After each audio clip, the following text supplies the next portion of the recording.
नमस्कार और स्वागत है आपको हमारे YouTube channel learn and grow में। भारत के स्वतंत्रता संग्राम की सबसे निडर और साहसी आवाज़ों में से एक ऐसा नाम जिसने लाखों युवाओं के दिलों में क्रांति की आग जलाई। विनायक दामोदर सावरकर, जिन्हें पूरा देश वीर सावरकर के नाम से जानता है। वीर सावरकर का जन्म 28 मई 1883 को महाराष्ट्र के भगूर गांव में हुआ। बचपन से ही वे तेज, जिज्ञासु और राष्ट्र प्रेम से भरे हुए थे।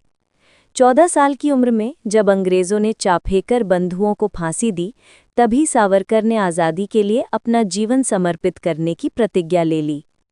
सावरकर ने पुणे में फर्ग्यूसन कॉलेज से शिक्षा प्राप्त की। यहीं उन्होंने अभिनव भारत नाम का क्रांतिकारी संगठन बनाया। 1906 में वे कानून की पढ़ाई के लिए लंदन गए, लेकिन लंदन में रहते हुए भी उनका दिल भारत की आज़ादी के लिए धड़कता रहा। उन्होंने इंडिया हाउस में भारतीय युवाओं को एकजुट किया और अंग्रेज़ों के खिलाफ योजनाएं तैयार कीं। लंदन में ही सावरकर ने एक ऐतिहासिक पुस्तक लिखी, 1857 का स्वतंत्रता समर। जिस विद्रोह को अंग्रेज सिर्फ एक बगावत कहते थे, सावरकर ने साबित किया कि वो भारत का पहला स्वतंत्रता संग्राम था।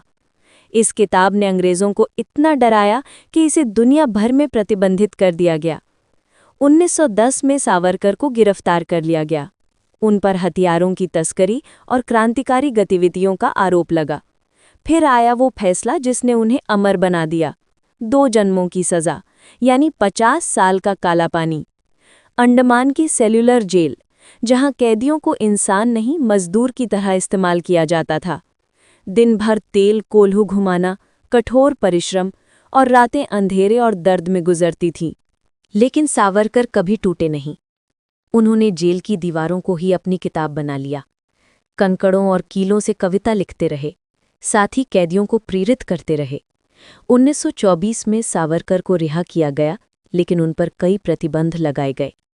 फिर भी उन्होंने राष्ट्र निर्माण पर काम जारी रखा। उन्होंने कहा, भारत को मजबूत बनाने के लिए सैन्य शक्ति, विज्ञान, शिक्षा और राष्ट्रीय एकता सबसे जरूरी है। सावरकर के विचार आज भी बहस का विषय हैं, लेकिन उनकी दूरदर्शिता को कोई नकार नहीं सकता। वीर सावरकर सिर्फ क्रांतिकारी ही नहीं, एक महान सामाजिक सुधारक भी थे। उन्होंने जाति प्रथा और छुआछूत के खिलाफ आवाज उठाई। उन्होंने मंदिरों को सभी वर्गों के लोगों के लिए खोलने का अभियान चलाया। उनका साफ संदेश था, सच्ची आज़ादी तभी मिलेगी जब समाज के हर व्यक्ति को बराबरी का हक मिलेगा। 1966 में सावरकर ने आत्मर्पण का निर्णय लिया।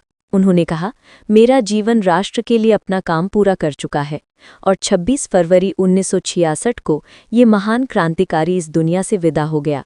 लेकिन वीर सावरकर सिर्फ एक व्यक्ति नहीं थे, वे एक विचार थे, वे साहस थे, वे भारत की स्वतंत्रता की कहानी का एक अमर अध्याय थे। वीर सावरकर का जीवन हमें सिखाता है कि देश की आज़ादी और सम्मान के लिए कभी-कभी पूरा जीवन दांव पर लगाना पड़ता है।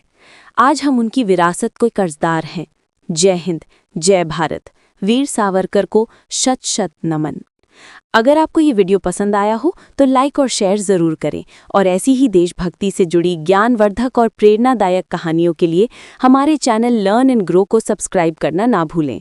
साथ ही बेल आइकन दबाएं ताकि अगली वीडियो आप तक सबसे पहले पहुंचे। जय हिंद, वंदे मातरम।